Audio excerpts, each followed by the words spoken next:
Bonsoir tout le monde, on est content que vous êtes avec nous ici ce soir. Alors c'est Ken ici, Billington, qui est avec vous. Alors on va commencer tout d'abord avec un mot de prière et on va demander au Seigneur de bénir ce temps que nous mettons en part pour l'annonce de son évangile. Alors on va prier. Père ô Dieu, nous savons que tu es témoin sur nous ce soir et tu vois ce qui va avoir lieu maintenant. Et nous savons que tu te réjouis lorsque ton évangile se propage. Et nous savons que c'est ton désir que les âmes soient sauvées même ce soir. Et nous avons confiance qu'ici au Nouveau-Brunswick même, que tu travailles avec des cœurs et que tu vas sauver même quelqu'un. Nous te prions, ô Dieu, de bénir partout où ton évangile est propagé dans cette province. Et surtout le grand besoin qu'il existe chez les francophones. Nous te prions, Dieu, que ton évangile puisse atteindre surtout les Acadiens. Nous les remettons entre tes mains, oh Dieu. Nous savons que tu as travaillé parmi eux dans le passé et que tu es capable de le faire encore une fois. Nous te prions ces choses, oh Dieu, veille sur nous, bénis cette parole, notre Seigneur Jésus. Amen. Alors encore une fois, bienvenue à tous ceux et celles qui nous rejoignent ici ce soir pour l'annonce de l'Évangile. Alors le premier verset que j'aimerais lire avec vous, c'est dans Exode, au chapitre 20. C'est un passage assez bien connu pour ceux et celles qui lisent la Bible. Donc c'est là où on retrouve les 10 commandements qui sont connus par plusieurs. Mais j'aimerais qu'on s'attarde au verset 4 dans Exode, chapitre 20 et le verset 4. On lit « Tu ne te feras point d'image taillée, ni de représentation quelconque des choses qui sont en haut dans les cieux, qui sont en bas sur la terre, qui sont dans les eaux plus bas que la terre. Tu ne te prosterneras point devant elles. Et tu ne le serviras point, car moi, l'Éternel, ton Dieu, je suis un Dieu jaloux, qui punit l'iniquité des pères sur les enfants, jusqu'à la 3e et la 4e génération de ceux qui me haïssent, et qui fait miséricorde jusqu'à 1000 générations à ceux qui m'aiment et ceux qui gardent mes commandements. » C'est surtout le verset 4 qu'on veut souligner. Maintenant, tournons dans l'Évangile de Matthieu, dans le Nouveau Testament. Alors, il y a 4 évangiles, Matthieu, Marc, Luc et Jean. On va regarder un verset au chapitre 23 de l'évangile de Matthieu. Et le verset 9. « Et n'appelez personne sur la terre votre Père, car un seul est votre Père, celui qui est dans les cieux. Ne vous faites pas appeler directeur, car un seul est votre directeur, le Christ. Le plus grand parmi vous sera votre serviteur. Quiconque s'élèvera sera abaissé, et quiconque s'abaissera sera élevé. » Maintenant, il y a 2 autres passages. On va lire maintenant dans 1 Timothée.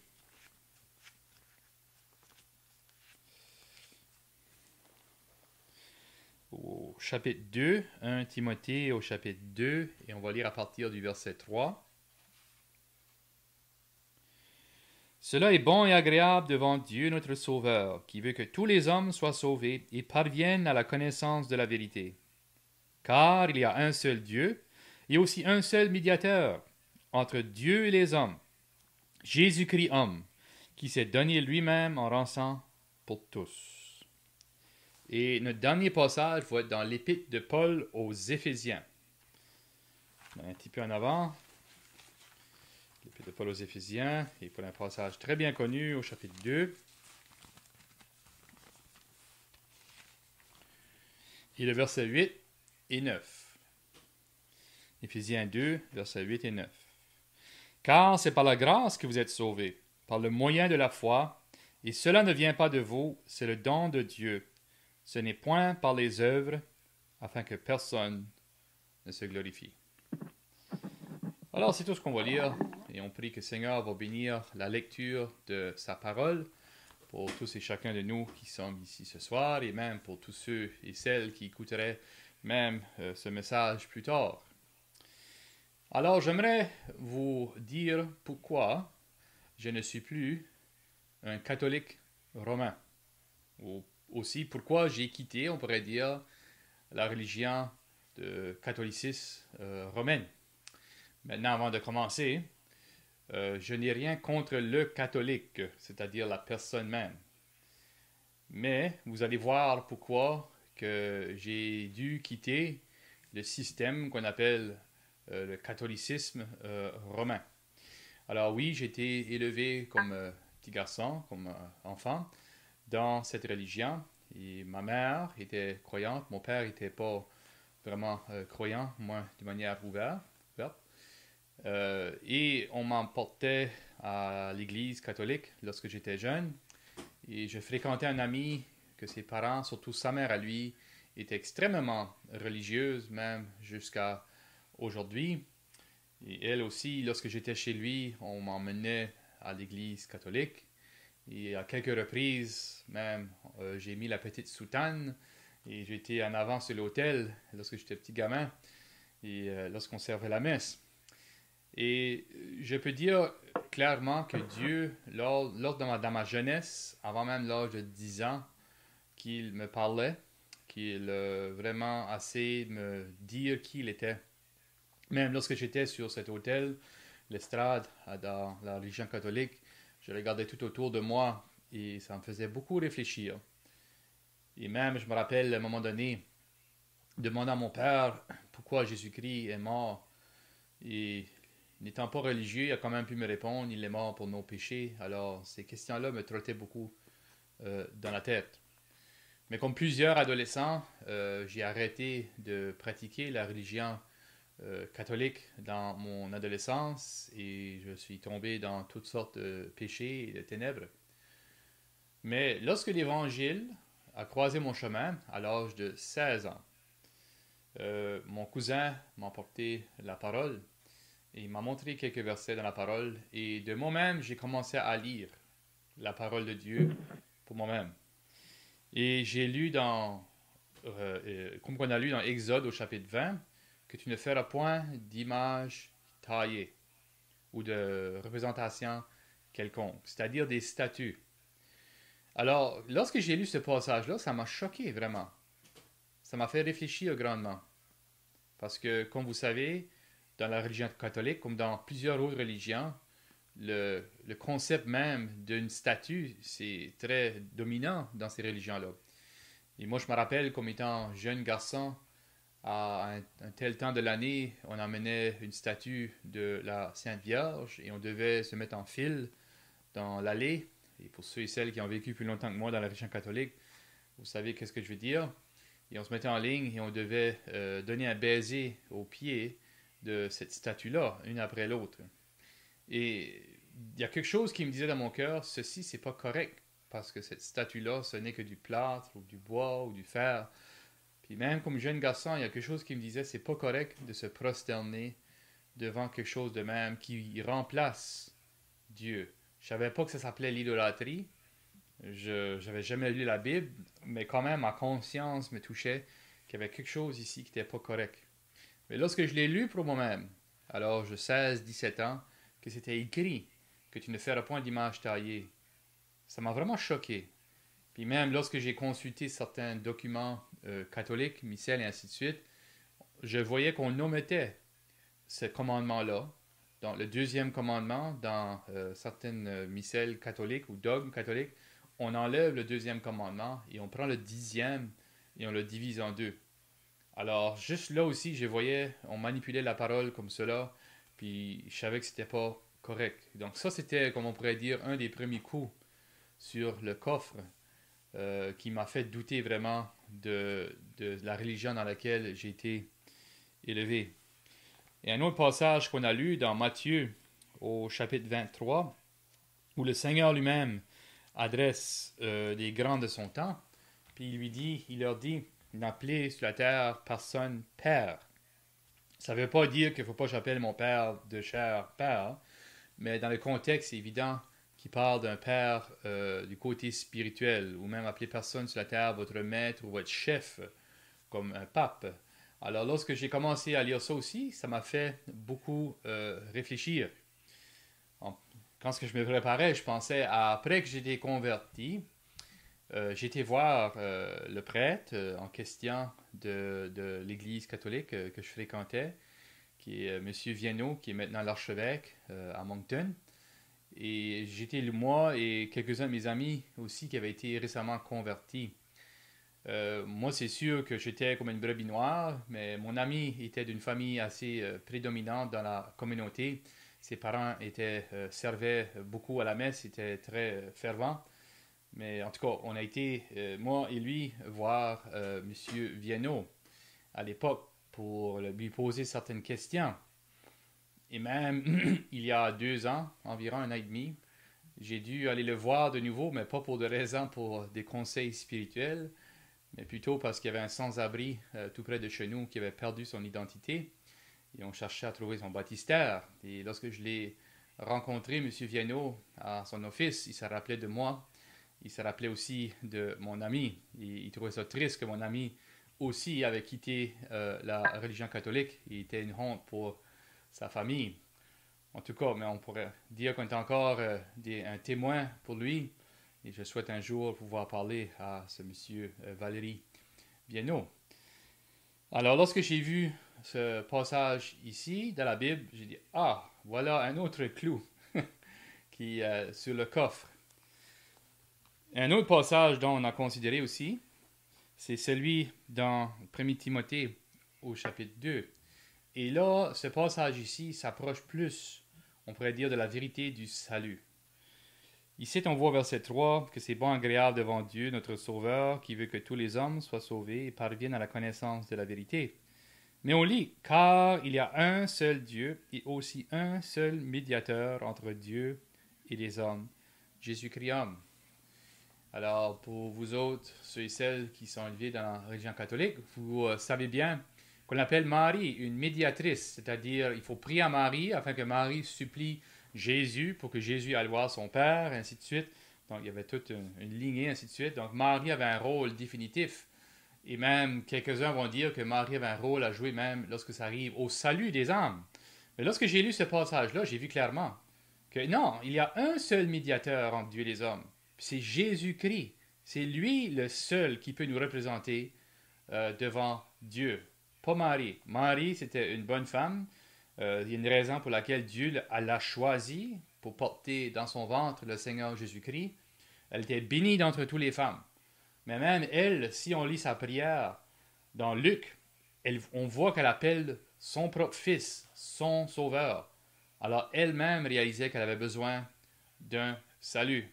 Alors lorsque j'ai lu ce passage-là, là aussi j'ai compris, ah, voilà le troisième clou dans le coffre. J'ai vu, il y a quelque chose. Alors ça me faisait réfléchir. C'est très important. S'il y a quelqu'un qui écoute ceci ou qui écoutera ceci dans le futur, puis que vous êtes encore catholique, comme j'ai dit au début, je ne parle pas contre le catholique en tant que tel. C'est pas ça mon idée ici. Mais mon idée, c'est de vous faire réfléchir par rapport à la religion que vous êtes dedans, le système dans lequel vous êtes et ses croyances. Puis vous devez comparer ces croyances-là avec ce que dit la Bible. C'est ça, moi j'ai compris au tout début, là j'ai commencé à lire la Bible c'était la seule autorité, pas les dogmes des hommes. La seule vérité qu'on a aujourd'hui, c'est la Bible, la parole de Dieu. C'est elle qui est toujours véritable, la vie, la vérité.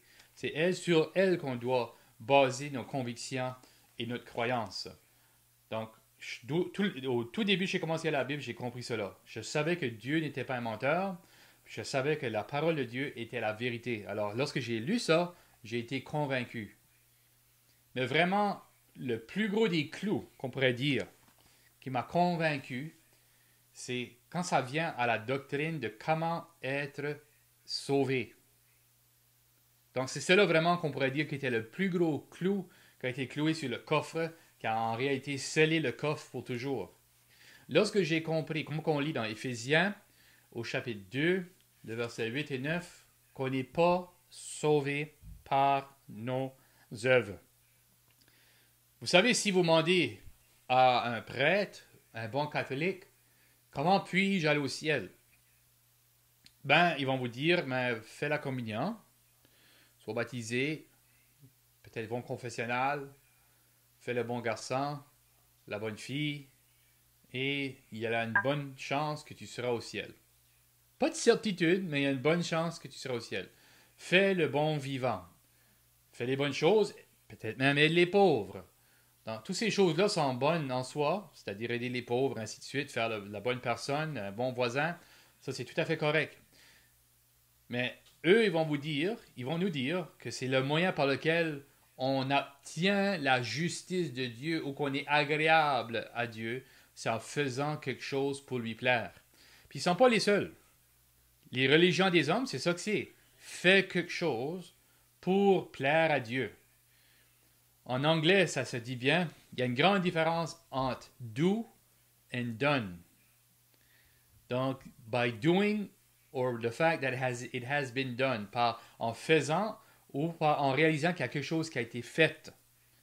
Puis je vais expliquer.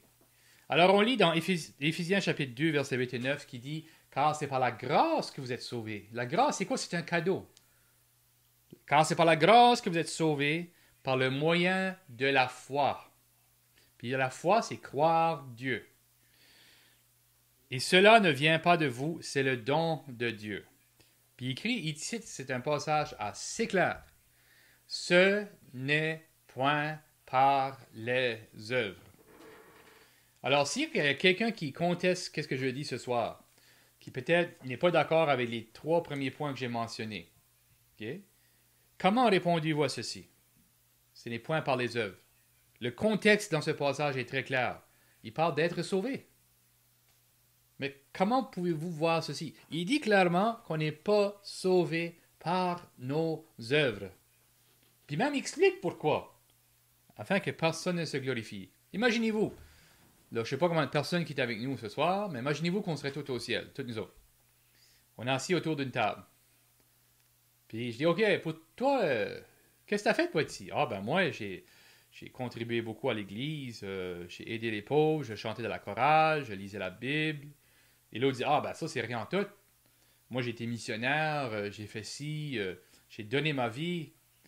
Puis l'autre, ben moi j'étais ci, j'étais ça. Imaginez-vous si ce serait ça la conversation qu'on aurait au ciel.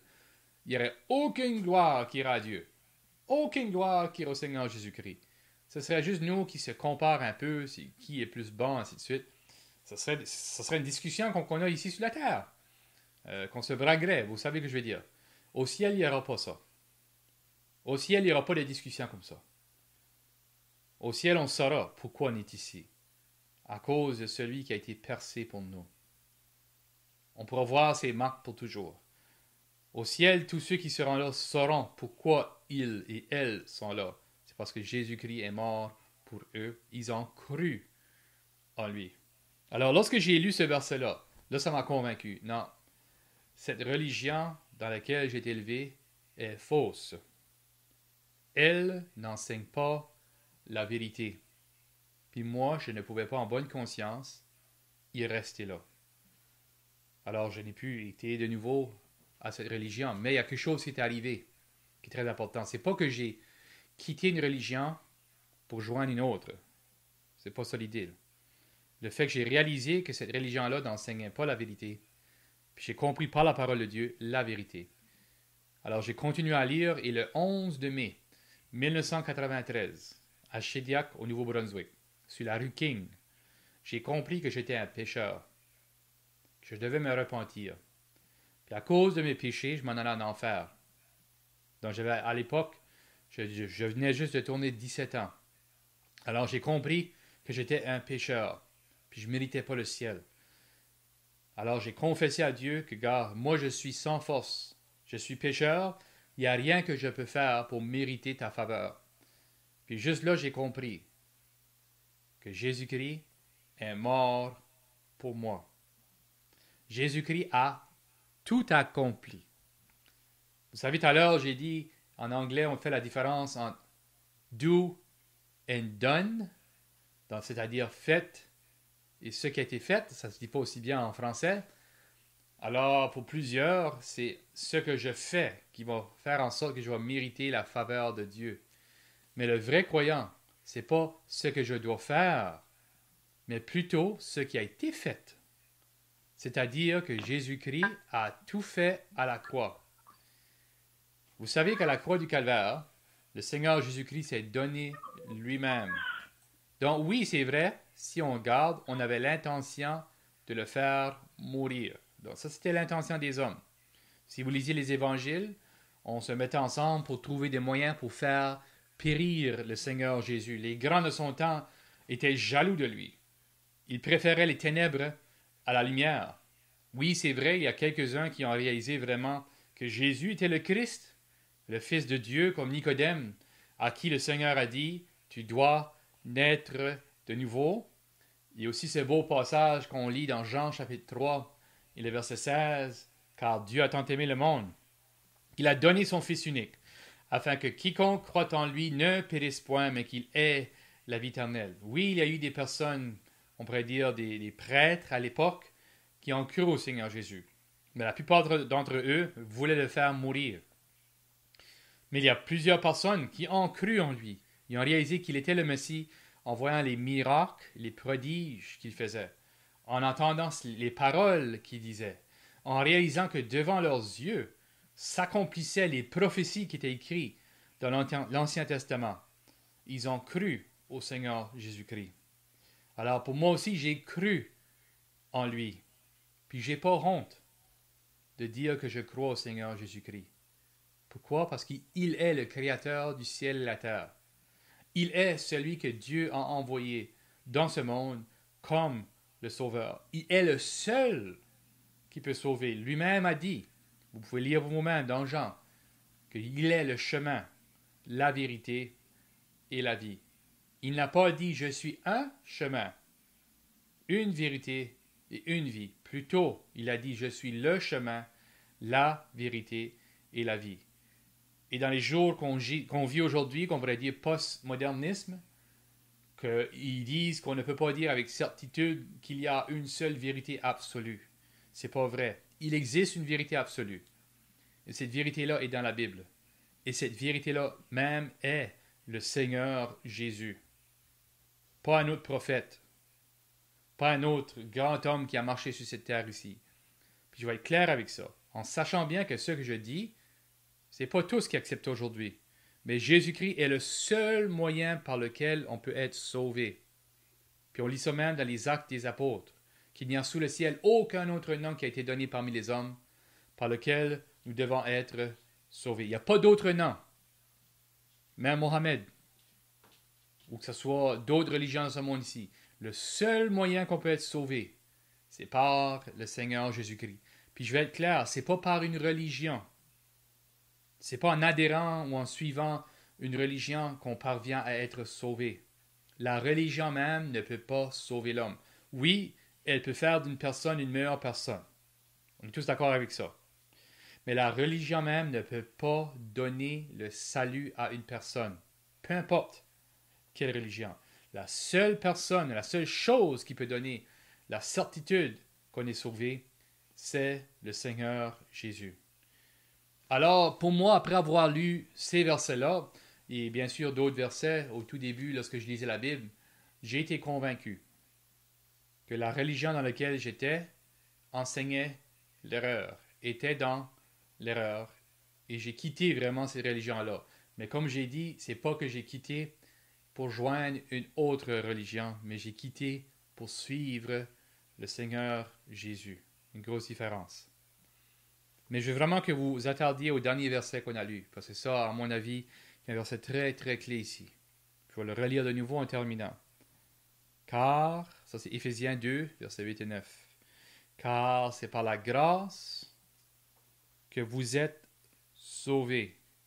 Alors, il y a des gens dans la ville d'Éphèse, qui était une ville païenne, qui pouvaient se dire sauvés, qui savaient avec certitude qu'il allait au ciel. Puis si on lit les versets auparavant, on voit que eux autres, autrefois, étaient morts dans leur péché et vivaient dans toutes sortes de choses, là.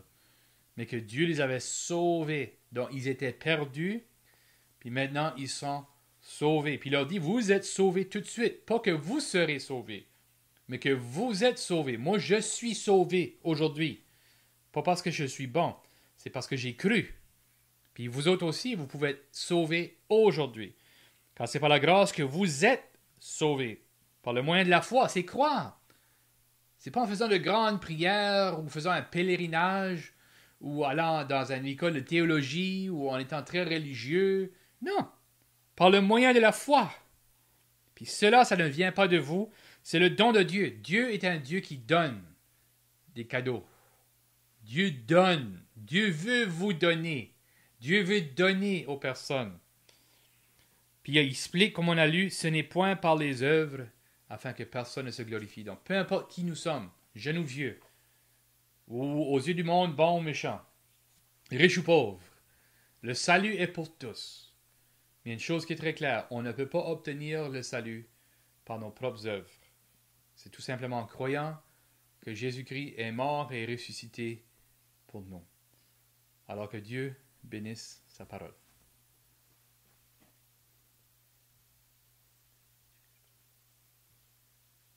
Nous allons maintenant prier. Père Dieu, nous te rendons grâce que ce salut puisse obtenir gratuitement par le biais de croire en ton Fils. Nous te rendons grâce que lui, sur la croix, a dit « Tout est accompli ». Il a tout fait pour nous. Il a souffert, ô Dieu, des souffrances que nous aurions la difficulté à décrire. Nous te rendons grâce qu'en croyant en lui, nous n'avons pas besoin d'aller en enfer et dans le lac de feu pour nos péchés. Mais en croyant en lui, nous avons la vie éternelle et la certitude d'être avec lui à la mort. Alors nous te rendons grâce pour ces choses et pour cette bonne nouvelle qui encore aujourd'hui est répandue partout dans le monde. Et lorsque nous entendons cette bonne nouvelle et que nous croyons, nous voulons le suivre. Comme les disciples d'autrefois, lorsqu'ils ont reconnu vraiment qui était le Seigneur Jésus-Christ, ils voulaient être ses disciples et apprendre davantage de lui. Nous te rendons grâce pour sa venue dans ce monde, pour sa patience envers l'humanité, sa miséricorde envers nous. Nous te prions pour tous ceux qui entendent ce soir ce message, et même pour tous ceux qui entendront ce message. Nous te prions, Dieu, de les sauver tous. Nous te prions ces choses pour l'honneur et la gloire seule du Seigneur Jésus. Amen. Amen.